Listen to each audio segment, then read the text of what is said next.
हर इंसान चाहता है कि वो जिसे प्यार करे वो इंसान भी उसे बहुत ज़्यादा प्यार करे। मतलब आपका लवर या पार्टनर आपके लिए ऑब्सेस्ड हो, ऐसा आप चाहते हैं।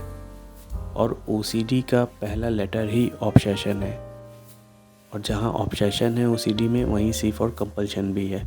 यही है D for disorder, obsessive compulsive disorder. तो ओसीडी जब रिलेशनशिप के बीच में आता है तो क्या चीज़ें हो सकती हैं। मेरे केस में ऐसा हुआ था कि मैंने एक ओसीडी ग्रुप ज्वाइन किया था और वहीं पर मुझे एक लड़की मिली थी जिसे खुद ओसीडी था। तो एक चीज़ कॉमन थी हम दोनों के बारे में, और इस वजह से बहुत टाइम तक बातें होती रहती थी।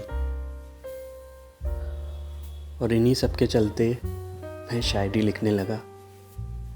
इनफैक्ट मैं वीडियोस बनाने लगा, और मेरा जो फर्स्ट यूट्यूब चैनल था उस पर आज भी ये वीडियोस अपलोडेड हैं।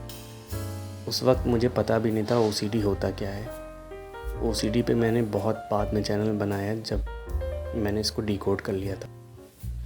रिलेशनशिप ओसीडी में जो कुछ भी मेरे साथ हो रहा था, मुझे लगता था वो सबके साथ हो रहा है, क्योंकि वो सब बहुत नॉर्मल था।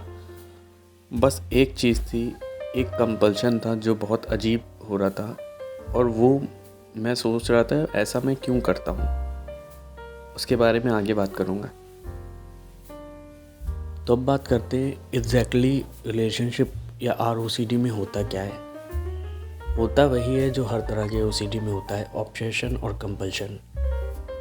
ऑब्सेशन इसमें आपका पार्टनर होता है, मेरे केस में वो लड़की थी। और कंपल्शन मेरा बहुत अजीब था, मैं कोई सीक्रेट नहीं रख पाता था, मैं जाके हर बात उससे शेयर करता था, क्योंकि वो भी मेरे साथ ऐसा ही करती थी। और अगर मैं कोई बात उससे छुपाता था तो ओसीडी मुझे बहुत गिल्टी फील कराता था कि मैं ऐसा कैसे कर सकता हूँ, वो जब मुझे अपनी हर बात बताती है। तो इसके चलते मेरी गर्लफ्रेंड भी बहुत कंफ्यूज रहती थी कि वो कैसे रिएक्ट करे।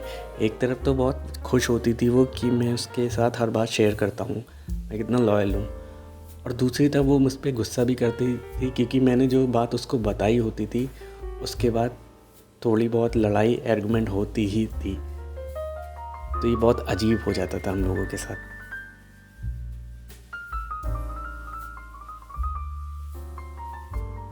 ये अजीब है, लेकिन इस चीज़ ने हमारी बॉन्डिंग भी बहुत स्ट्रॉन्ग की है। और अगर किसी को इस तरह का ओसीडी में कंपल्शन है, कंपल्सिव बिहेवियर उसका इस तरह का रहता है, तो शायद हर इंसान ऐसी गर्लफ्रेंड या बॉयफ्रेंड चाहेगा अपने लिए।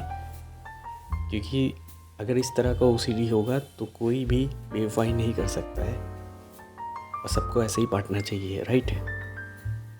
लेकिन बात सिर्फ इतनी सी नहीं है, और भी चीज़ें हो सकती हैं, क्योंकि रिलेशनशिप ओसीडी में आपका पार्टनर ही आपका ऑब्सेशन है, तो उसके रिगार्डिंग भी डाउट्स आ सकते हैं कि वो आपके लिए ठीक है या वो कहीं आपके साथ चीट नहीं कर रहा है। इस तरह की चीज़ें भी हो सकती हैं, और इसके लिए आप दूसरों से पूछेंगे, रीअश्योरेंस लेंगे, तो ये कंपल्सिव बिहेवियर भी रह सकता है।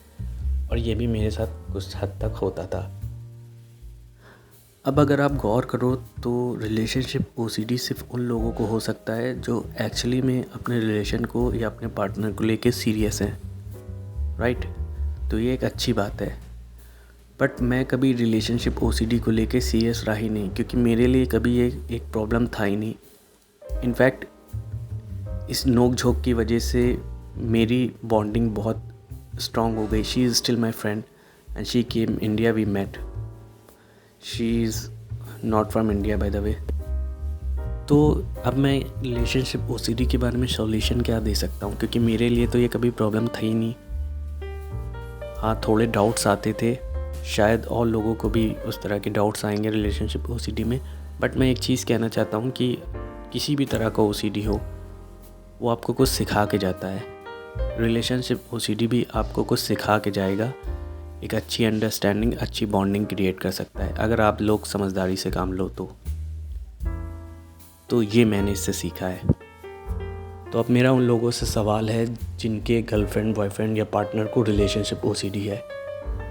अगर आपके पार्टनर को वही ओसीडी है जो मुझे था, या वही कंपल्सिव बिहेवियर है जैसा मेरा था, मतलब वो भी आपसे कोई सीक्रेट नहीं रखते हैं, सब बताते हैं, तो ये आपके लिए तो अच्छी चीज़ है। But every coin has two sides. उनके दिमाग में आपके लिए भी डाउट्स आ सकते हैं। तो ओवरऑल दोनों बातों के ध्यान में रख के जवाब देना, और साथ ही इस बात को भी ध्यान रखना कि अगर किसी को ओसीडी है आपकी वजह से, इसका मतलब है आप उसका ऑब्सेशन हो। तो इस बात को भी ध्यान में रख के जवाब देना कि आप आरओसीडी के बारे में क्या सोचते हो। ऑलराइट गाइस, तो आप अपने जवाब कमेंट बॉक्स में बता सकते हैं, और कुछ और भी आप बताना चाहते हैं तो यू आर वेलकम। इस वीडियो को शेयर कर सकते हैं जिनसे आप पूछना या बताना चाहते हैं, और अगर आपने अभी तक चैनल सब्सक्राइब नहीं किया तो सब्सक्राइब कर दो। और यस, अगर मेरी बातों से एग्री करते हो, आपके साथ भी कुछ ऐसा ही हुआ था, तो लाइक भी ज़रूर कर देना। तो आज के इस वीडियो में इतना ही।